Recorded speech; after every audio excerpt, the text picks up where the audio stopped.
Coloque a língua sob o céu da boca. Sente o gosto residual de um remédio que você nunca quis tomar. Esse amargo é o sabor de uma ideia que foi plantada em você.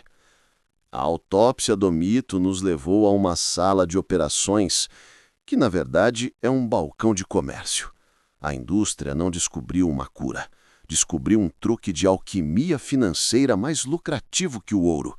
Transformar a própria textura da existência humana em um catálogo de disfunções. A metáfora de ataque é a farmácia global. Ela não vende remédios, vende a inversão metafísica definitiva. O problema não está no mundo, está em você. E a solução, claro, cabe na palma da sua mão. É a cápsula da resignação. Uma dose de conformidade química. Vamos usar o sentido gustativo, o amargo do comprimido que você engole para não cuspir a verdade. O adocicado do placebo linguístico que chamam de bem-estar, que mascara o gosto de metal do cativeiro. O conceito âncora que se cristaliza aqui é a economia da dor. Eles criaram um mercado onde o seu sofrimento é a matéria-prima bruta e o seu silêncio funcional é o produto final. O disease-mongering é a propaganda que convence você de que a sede é, na verdade, um defeito na sua capacidade de engolir. E a ironia sutil é que a única disfunção real que eles tratam é a sua recusa em funcionar obedientemente dentro do mecanismo insano. A pergunta agora não é sobre propriedade, é sobre cumplicidade. Quantas vezes você foi até o balcão da farmácia global e trocou um pedaço da sua verdade por um pouco de alívio temporário? Quando você vai parar de financiar com o seu próprio corpo a empresa que te convenceu de que você está doente? Agora, cuspa. Cuspa simbolicamente esse gosto amargo. Encha a boca de água e beba, lavando o paladar dessa narrativa. Antes de desligar, repita, com a boca limpa: minha angústia não é um mercado. Minha tristeza não tem preço. Vamos então abrir este cadáver. Vamos dissecar o grande mito que embala os adultos como um choro de colo envenenado. Põe a luva. Pegue o bisturi. O cadáver é a ideia de que este frio na alma, este cansaço que habita os ossos, este vazio que distorce o sabor de tudo, é doença sua. Não é. Repita comigo, baixinho, se tiver coragem. Não é. O que chamam de déficit de atenção é talvez a recusa sagrada do espírito em focar em coisas que não merecem um segundo da nossa existência efêmera. É a inteligência da psique se defendendo da overdose de insignificância. O que diagnosticam como ansiedade generalizada é o sistema nervoso central, esse animal antigo e sábio, disparando todos os alarmes diante de uma vida que se tornou insuportavelmente artificial, desconectada do sol, do tempo lento, do cheiro de terra molhada. O que tratam como depressão pode ser o recuo estratégico de uma alma que se recusa a continuar investindo em um jogo onde as regras foram feitas para esmagá-la. Schopenhauer, o profeta do pessimismo lúcido, via a vida como um pêndulo que oscila entre a dor do tédio e a agonia do desejo. E ele nos pergunta: quem está mais são?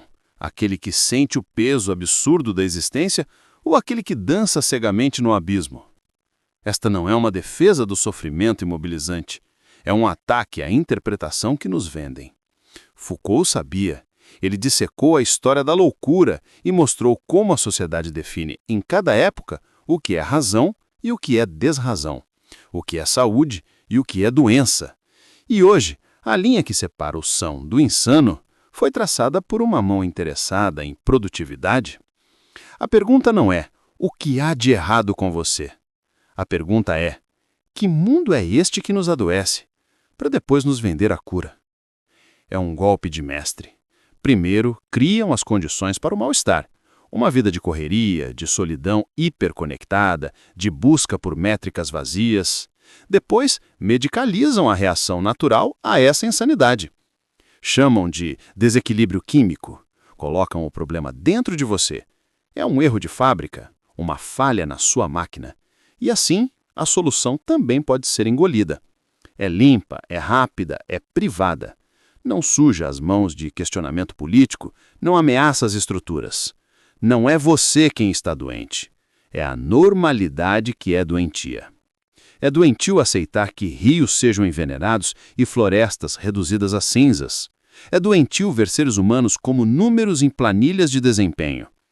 É doentio chamar de vida a interminável repetição de gestos vazios, sem significado, sem beleza, sem verdade.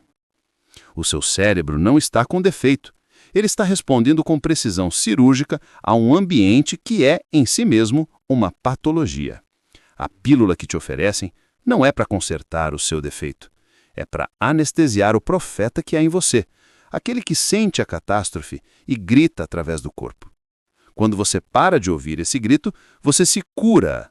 Cura-se para a servidão, cura-se para a surdez, cura-se para a alienação. Esta autópsia revela que o cadáver do mito cheira a mentira. E a cura real não está em ajustar-se ao mundo insano, mas sim encontrar dentro de si a fortaleza interior para suportar a verdade e talvez, quem sabe, começar a sangrar de volta. Porque o sangue de uma ferida verdadeira é sempre mais vivo que o sorriso de um cadáver bem preservado. E assim ergueu-se a catedral. Suas paredes são de estudos patrocinados. Seus vitrais refletem o brilho sedutor dos comerciais. Seus sacerdotes vestem jaleco e carregam prescrições. É a nova igreja, o mercado do sofrimento. E o seu produto mais lucrativo não é a cura, é a conversão. A conversão da sua experiência humana em uma commodity. A transformação da sua tristeza, do seu cansaço, da sua angústia existencial em um transtorno com código de barras. Eles não inventaram a dor, isso seria muito trabalho. Eles simplesmente a rebatizaram. Deram-lhe um nome em latim, um diagnóstico no DSM e um preço. É o disease mongering, o comércio da doença, a arte de convencer pessoas saudáveis de que estão doentes e pessoas doentes de que sua doença é puramente biológica, despida de contexto, de história, de mundo. A mensagem, como você bem disse, é a heresia mais perversa dos nossos tempos. O problema não está no mundo. Está em você. Percebe a genialidade do crime? É uma inversão capitalista da culpa. O mundo pode estar em chamas, a estrutura social pode ser uma máquina de moer almas, a rotina pode ser um assassinato lento do espírito. Mas não. O problema, nos dizem, está nos seus neurotransmissores desregulados, na sua química defeituosa. A solução, portanto, não é coletiva, não é política, não é sobre mudar o mundo. É íntima, privada, engolida com um gole d'água. É esta cápsula. Essa cápsula é a hóstia desta nova eclesiologia. Ela não salva sua alma, ela a pacifica. Ela não resolve o conflito, ela silencia uma das partes em guerra. Ela não questiona a engrenagem, apenas lubrifica a peça para que ela não faça tanto ruído. Byung-Chul Han viu com clareza. A sociedade do cansaço não é mais disciplinar, que proíbe e castiga. É uma sociedade de desempenho, que explora através da liberdade. Ela nos diz, seja você mesmo, realize-se, otimize-se. E quando você não consegue, quando quebra, ela sussurra. O problema deve ser interno. Vamos ajustar você. A tristeza, que poderia ser um luto por uma vida que não se viveu, vira distimia. A angústia diante de um futuro distópico vira transtorno de ansiedade generalizada. O cansaço de uma existência esvaziada de sentido vira síndrome de burnout. São etiquetas, e etiquetas têm preço. Foucault riria com aquele riso amargo de quem desvendou os mecanismos do poder. O poder psiquiátrico e farmacêutico não precisa mais trancar você em um asilo. Ele convence você a se trancar-se em si mesmo, a vigiar seus próprios desvios de humor, a se policiar em busca de sintomas. Você se torna o seu próprio carcereiro, o gerente da sua própria normalidade. E o que é vendido como alívio, na verdade, é uma rendição. É aceitar que o mundo é intocável, imutável, e que a única variável que se pode ajustar é você. É um pacto faustiano. Dê-me a sua dor legítima, e eu lhe devolverei uma existência funcional. Mas uma existência funcional não é uma vida vivida. É uma sobrevivência. É um estado vegetativo da alma. A pergunta que resta, a que atravessa este bloco como um fio de alta tensão, é: você quer ser um paciente bem-sucedido ou um ser humano em estado selvagem? O mercado vende a primeira opção. A segunda exige que você rompa o contrato, que declare que sua tristeza é sua, que sua angústia é um sinal de que você ainda toca a realidade e que seu cansaço é talvez a mais sã reação a um mundo insano. A cura não está na cápsula. Estava, o tempo todo, na coragem de não se deixar curar daquilo que em você ainda é humano, vibrante e verdadeiro. E o golpe de mestre se completa. O truque de prestidigitação mais insidioso do nosso tempo. A desaparição do político. Olhe para o seu cansaço. Aquele que te derruba às 18h01. Não é mais o fruto legítimo de uma jornada que consome suas melhores horas. Agora é burnout, um substantivo técnico, limpo, asséptico. Uma palavra que aponta para você, para a sua incapacidade de gerenciar o estresse. O sistema que exige produtividade sobre-humana sai ileso. A culpa é da sua resiliência frágil. Sinta a sua angústia no trânsito, na fila, no apartamento minúsculo. Não é mais um sinal de que a cidade é uma máquina de moer almas. É ansiedade. Um desequilíbrio seu. O urbanismo hostil, a arquitetura que desumaniza, a falta de verde, tudo evaporou. Sobrou um erro na sua amígdala. A sua irritação com a injustiça gritante, com a conversa vazia, com a hipocrisia social, não é mais um indicador de que o mundo está errado. É irritabilidade. Um sintoma. Mais um para a lista. É uma alquimia perversa. Transforma um chumbo político em ouro farmacêutico. O que era social, a exploração no trabalho, a violência da cidade, a pobreza de vínculos, torna-se biológico. O que era coletivo, uma geração inteira esgotada, torna-se individual. O que era culpa do sistema, a estrutura que nos adoece, torna-se culpa sua. E a engrenagem continua girando, tranquila, sem atritos, sem questionamentos. Foucault chamaria isso de biopoder, o momento em que o Estado e as instituições deixam de controlar apenas seus corpos públicos e passam a administrar a sua vida biológica, a sua saúde, os seus afetos. É um poder que não diz obedeça, diz viva. E define ele mesmo o que é uma vida vivível e o que é um corpo doente que precisa de ajuste. Byung-Chul Han amplia. A sociedade do desempenho nos cobra para sermos empreendedores de nós mesmos. Se fracassamos, se adoecemos, a responsabilidade é inteiramente nossa. É a patologia da positividade. A violência não vem mais de um tirano externo, mas do imperativo interno de sermos felizes e produtivos o tempo todo. Quando não conseguimos, a falha nossa. A solução é uma pílula, um curso de coaching, uma técnica de meditação para suportar melhor a pressão. É o silenciamento da revolta. Um homem revoltado é perigoso. Ele questiona, ele se organiza, ele exige mudanças. Um homem deprimido, um homem ansioso, ele é apenas um cliente em potencial. Ele está demasiado ocupado tentando se manter de pé para conseguir enxergar os alicerces podres do chão que pisa. A sua dor foi privatizada. E o que é privado é silencioso. Não se fala mais em reforma trabalhista, fala-se em gerenciamento do estresse. Não se fala em direito à cidade, fala-se em tratamento para a agorafobia. Não se fala em construir comunidades, fala-se em tomar antidepressivos para a solidão. É um êxodo forçado da sua própria experiência.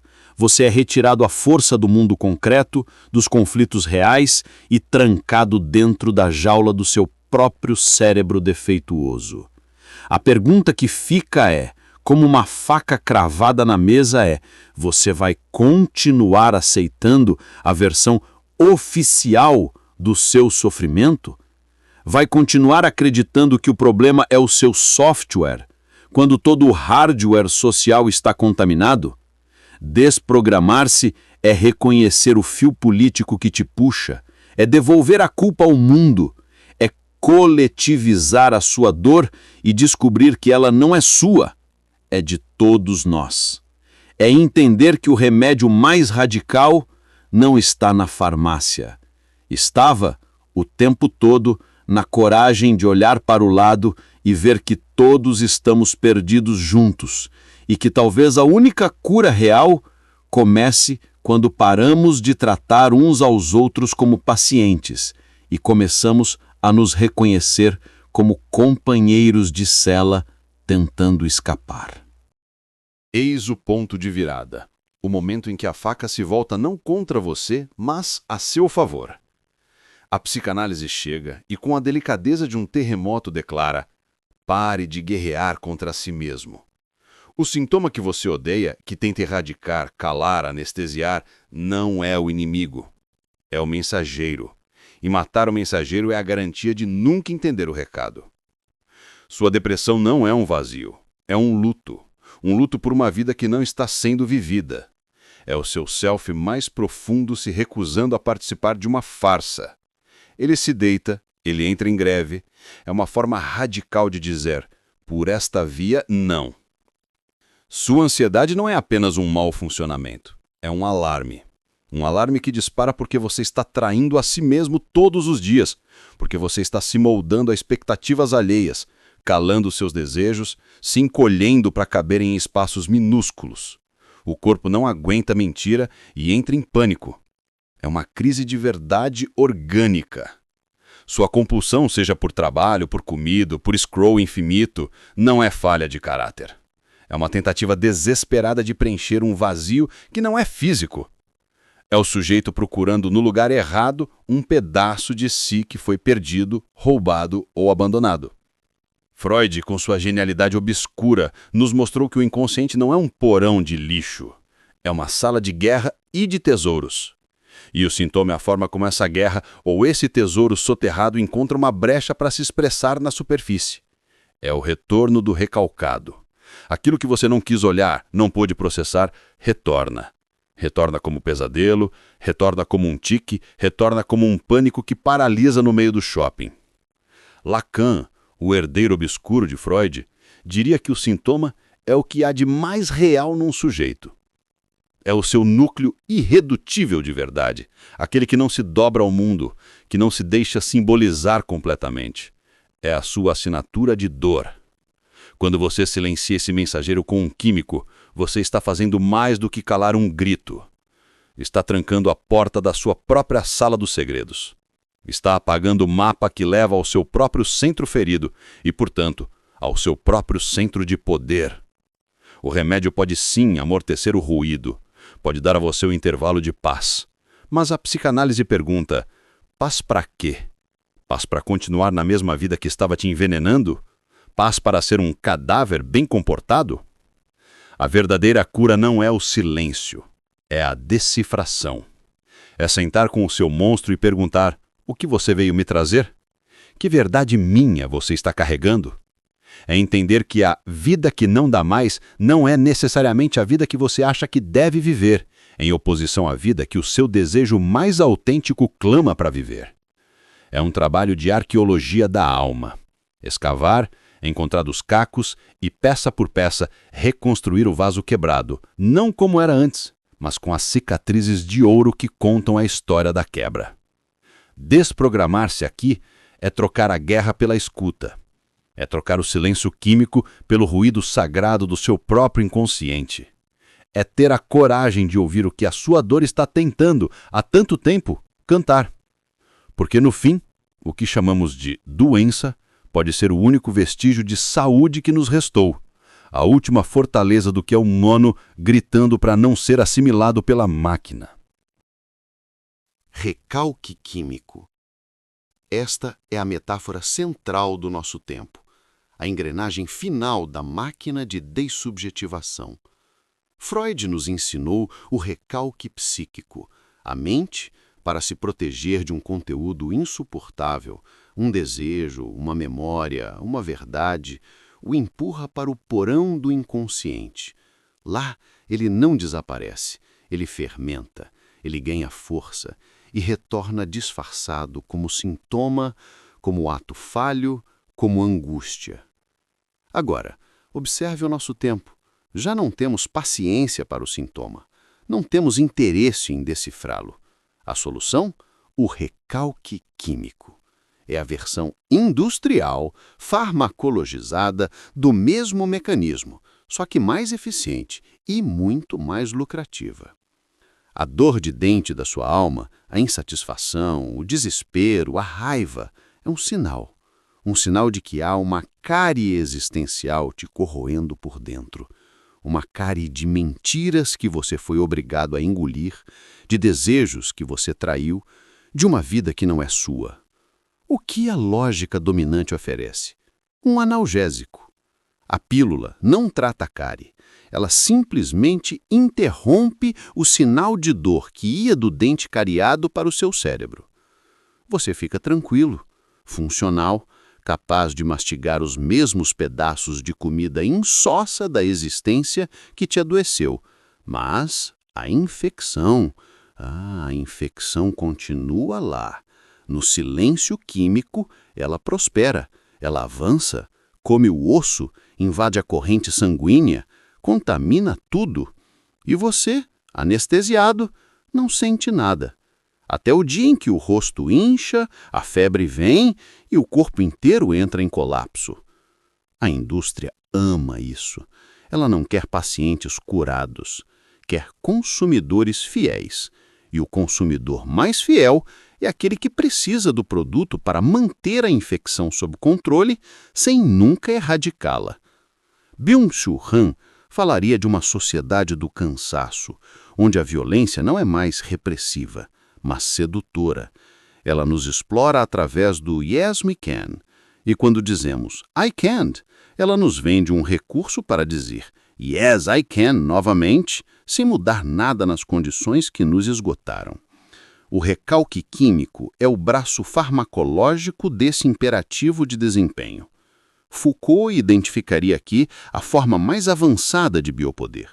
O poder que, em vez de dizer não, diz "tome isto e sinta-se melhor".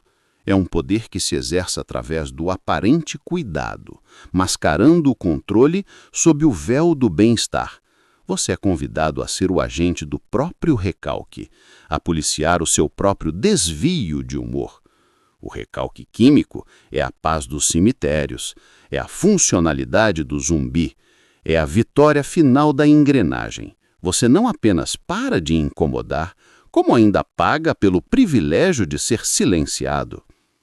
E o que é silenciado não é apenas o incômodo, é a sua revolta. É a sua intuição mais profunda de que a vida poderia ser mais. É o luto pela sua própria potência não vivida.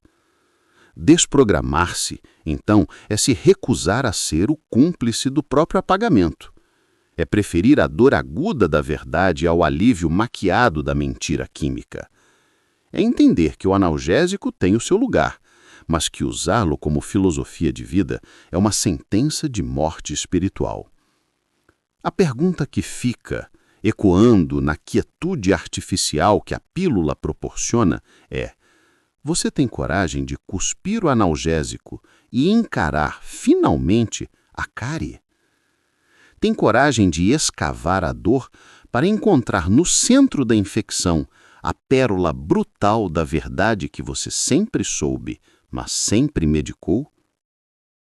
Agora chegamos ao núcleo da máquina, o lugar onde os fios se conectam. E são os filósofos, esses cartógrafos do invisível, que nos entregam o mapa. Byung-Chul Han lança o dardo mais preciso. A sociedade disciplinar, com seus muros, seus chefes gritões, suas proibições explícitas, está em ruínas. Ela deu lugar a algo muito mais insidioso: a sociedade do cansaço. Não há mais necessidade de um capataz com um chicote, porque você internalizou o chicote. Você é o seu próprio torturador, gritando "Yes, I can!" em um loop infinito, até que seu corpo e sua psique entrem em colapso. A autoexploração é mais eficiente que a escravidão, porque ela vem disfarçada de liberdade, de realização. Você não é oprimido, você é empreendedor de si mesmo. E quando você quebra, a culpa é somente sua. A falha é sua. A solução, portanto, deve ser um ajuste em você, nunca no mundo. Foucault, o arqueólogo do poder, já havia escavado esse terreno. Ele viu a transição do poder soberano que dizia "deixe viver ou faça-vos morrer" para o biopoder, o poder que diz "faça-vos viver". Sua função não é mais ameaçar sua morte, mas gerenciar sua vida, administrar seus corpos, sua saúde, sua sexualidade, sua sanidade.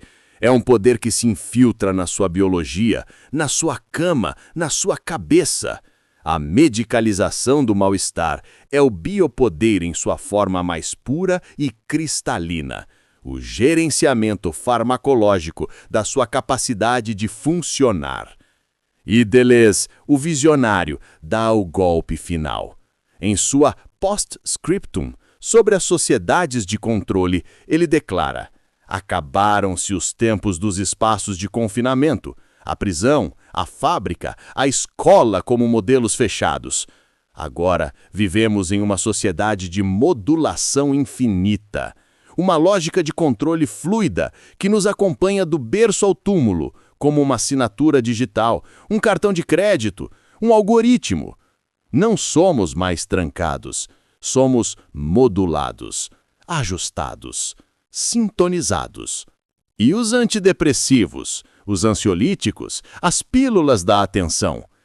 Eles são os dispositivos de modulação química da sociedade de controle. Não são grades, são afinadores, são reguladores de voltagem para manter o sistema estável. Eles não reprimem, eles modulam o seu humor, a sua energia, o seu limiar de tolerância à frustração. Eles garantem que você permaneça dentro de uma faixa aceitável de funcionamento, sem perturbar a frequência geral. É um controle tão íntimo que você o engole voluntariamente. Você pede por ele. Você acredita que é a chave para a sua liberdade, quando na verdade é o último aperto no torno. Juntos, esses três pensamentos desenham a prisão perfeita. Uma cela sem paredes, onde você é ao mesmo tempo prisioneiro e carcereiro, paciente e médico, o explorado e o empreendedor da própria exploração. O cansaço, Han, é o sintoma. O gerenciamento, Foucault, é a estratégia, e a modulação química, Deleuze, é o mecanismo. Desprogramar-se diante disso é realizar a mais radical das inversões. Entender que a cura que te vendem é a perpetuação da doença, que o controle da sua mente é a perda do seu mundo. É preferir o cansaço selvagem de quem luta à energia artificial de quem se rendeu. É preferir a gestão perigosa da própria vida ao gerenciamento seguro da própria existência. É preferir a linha de fuga desestabilizadora à modulação tranquila. A pergunta que a filosofia nos joga na cara é: você quer ser um sinal estável e claro na grande rede de controle ou quer ser um ruído inexplicável, uma interferência gloriosa, um erro no sistema que obriga todo o código a ser reescrito? A pílula te oferece a primeira opção. A consciência, crua e nua, te joga na segunda. E na segunda, não há manual de instruções. Só há a vertigem magnífica de estar finalmente vivo. Chegamos ao âmago do grande teatro da saúde, o ato final da farsa. O sistema, essa engrenagem abstrata e concreta, primeiro te adoece, sutilmente, violentamente. Ele molda um mundo de grades invisíveis, a competição que destrói laços, a velocidade que aniquila o presente, a produtividade que seca a alma. Ele te coloca em uma jaula de aço e depois se surpreende pelo seu mal-estar. E então, no segundo ato genial e perverso, ele te vende a cura. Mas não se engane, não é cura. Nunca foi. É um amortecedor, um mecanismo de absorção de impactos para a sua psique, um amaciante para a carne crua da tua alma que está sendo esfolada viva pelo atrito com o mundo. A função não é sarar a ferida, é ensiná-la a não sangrar em público, é fazer com que o corte não atrapalhe o ritmo da marcha. Você continua ferido, infeccionado, mas o dor foi domesticada a um zumbido aceitável. Funcionando. Esta é a palavra-chave, o novo Santo Graal. Não importa se você está vivo, se está realizando sua potência, se existe de forma plena e significativa. Importa que você funcione. Produza, consuma e depois recarregue para repetir o ciclo no dia seguinte. É a metáfora perfeita do nosso tempo, a substituição da vida pelo funcionamento. Trocaram a complexidade selvagem de uma floresta pela eficiência previsível de um parque industrial. Byung-Chul Han via esta lógica em toda parte. A sociedade do cansaço não quer sujeitos saudáveis, quer máquinas de desempenho. E uma máquina não se cura, ela é reparada. O remédio é o lubrificante, a peça de reposição que permite a manutenção do equipamento sem precisar desligar a linha de produção. Foucault nos mostrou que o hospital, a prisão e a fábrica nasceram da mesma lógica, a de administrar corpos para otimizar sua utilidade. A medicalização do mal-estar é o hospital se expandindo para toda a sociedade. Todos nós nos tornamos pacientes em potencial, e a cura é o nosso retorno à linha de montagem. Deleuze e Guattari, com seu anti-édipo, gritaram contra isso. O desejo não é uma falta, é uma produção. E o capitalismo, essa máquina louca, captura o nosso desejo e o canaliza para a produção de mercadorias, inclusive a mercadoria cura. Ele nos faz desejar nossa própria anestesia. Essa é a ilusão final, a mais cruel de todas. Fazer você acreditar que a solução para o sofrimento que o mundo te impõe está num frasco de farmácia, e não na transformação radical da sua existência e do tecido do mundo. A verdadeira cura não se compra. Ela se conquista através de uma travessia. Ela exige que você mergulhe na sua própria sombra, que escave os escombros do seu desejo, que se confronte com a dor do mundo sem um amortecedor químico. Desprogramar-se é perceber que você está buscando a cura no mesmo lugar que comprou a doença. É desconfiar do alívio imediato. É preferir o gosto amargo da verdade ao sabor doce do anestésico. É entender de uma vez por todas que, às vezes, o mais saudável é recusar-se a funcionar. É deixar de ser a engrenagem e começar a ser o ferreiro, ou até mesmo um incêndio que derrete o metal para forjar algo totalmente novo. A pergunta que fica, ecoando no vazio da sua pseudo-cura, é: você tem coragem de parar de funcionar para, quem sabe, finalmente começar a viver? Exatamente. Chegamos ao lugar onde a teoria para de ser um espetáculo e se torna um espelho.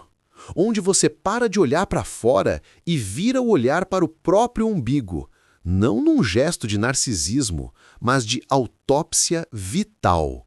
A pergunta não é mais sobre o certo e o errado. Essa é uma armadilha moral que só gera culpa e nada resolve. A pergunta verdadeira, a que corta como um diamante, é outra. É uma pergunta que só você pode responder, no silêncio do seu quarto, longe dos jargões médicos e das pressões sociais. A pergunta cortante é: esse tratamento está me ajudando a enfrentar a minha vida ou só me encaixando de novo na engrenagem? Percebe a diferença abissal? Enfrentar é um verbo de coragem. Significa usar o alívio, químico, terapêutico, o que for, como uma trégua tática para juntar forças, pegar a espada e voltar para a batalha pela sua existência. É o remédio como uma muleta que te ajuda a caminhar até o osso soldar, para que você possa, um dia, correr por conta própria. É um recurso ao serviço da sua libertação.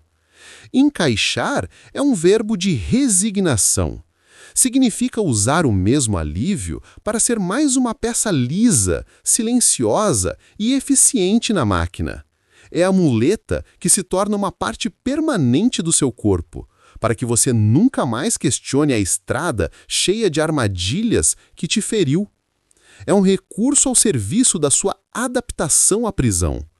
A psicanálise não é contra a química, é a favor da verdade. E a verdadeira pergunta é: o que essa substância está permitindo que você faça? Ela está te dando fôlego para desmontar a gaiola ou está apenas pintando as grades com cores mais alegres? Byung-Chul Han nos alerta: o perigo não é a repressão, mas a sedução. A pílula que te encaixa é sedutora. Ela promete paz, mas que paz é essa que exige o silêncio das suas perguntas mais importantes? Foucault nos ensina a desconfiar de qualquer cuidado que nos torne mais dóceis e úteis para o sistema. O tratamento que te encaixa é uma tecnologia de poder, é o biopoder agindo na microesfera da sua subjetividade. Fazer a pergunta incômoda é o primeiro ato de desobediência civil da sua alma. É recusar-se a ser um pacote de sintomas a ser gerido. É reivindicar o direito de ser o intérprete da sua própria dor. Talvez, para alguns, a resposta seja: sim, este remédio está me dando a estabilidade mínima para eu conseguir ter forças para fazer terapia, para mudar de emprego, para sair de um relacionamento tóxico, para enfrentar. E isso é sabedoria. Para outros, a resposta honesta será: não. Isto está apenas me anestesiando para que eu aguente o mesmo emprego esvaziante, as mesmas relações vazias, a mesma vida inautêntica. Estou me encaixando. E isso é um alerta vermelho. Não há resposta universal, só há a resposta da sua vida. E ela não será encontrada na bula, estará escondida no modo como você acorda de manhã, no brilho ou na falta dele, nos seus olhos, no sussurro ou no grito do seu desejo. Desprogramar-se é trocar a pergunta fácil pelo questionamento difícil. É parar de perguntar "estou doente" e começar a perguntar "a que custo estou são?". A engrenagem tem medo de apenas uma coisa: de você parar, olhar para o que está ao seu redor e, com a lucidez mais crua, perguntar: para onde exatamente tudo isto está me encaixando? E a partir do silêncio que se segue a essa pergunta, nasce a única cura que importa: a coragem de desmontar a máquina, começando por você. Aqui está o fim do começo. A desprogramação. Não é uma técnica, não é um método de 10 passos. É um ponto de não retorno. É um instante em que você, diante do espelho, deixa de perguntar o que há de errado comigo e começa a gritar: o que foi feito de mim? E a partir desse grito, a verdadeira cirurgia tem início. A pergunta não é mais sobre sintomas, é sobre fontes de veneno. É uma investigação de arqueólogo do seu próprio colapso. Você deve pegar a pá e escavar. O que, no meu trabalho, essa repetição infinita de gestos vazios, está sugando o significado da minha existência? Será que o cansaço não é sono, mas tédio da alma? O que na minha rotina, essa sequência pré-fabricada de horas, está me transformando num autômato? Será que a ansiedade não é medo, mas um tique de um corpo que não aguenta mais a coreografia? O que nos meus relacionamentos, esses pactos silenciosos de não ver o outro, estão me ensinando a trair a mim mesmo? Será que a depressão não é fraqueza, mas a lógica consequência de afogar minha verdade para flutuar em águas rasas? O que o meu corpo e a minha psique se recusam a engolir? Eles não mentem. O estômago embrulha diante do que é indigesto. A insônia é a vigília forçada de quem não pode descansar numa vida que não é sua.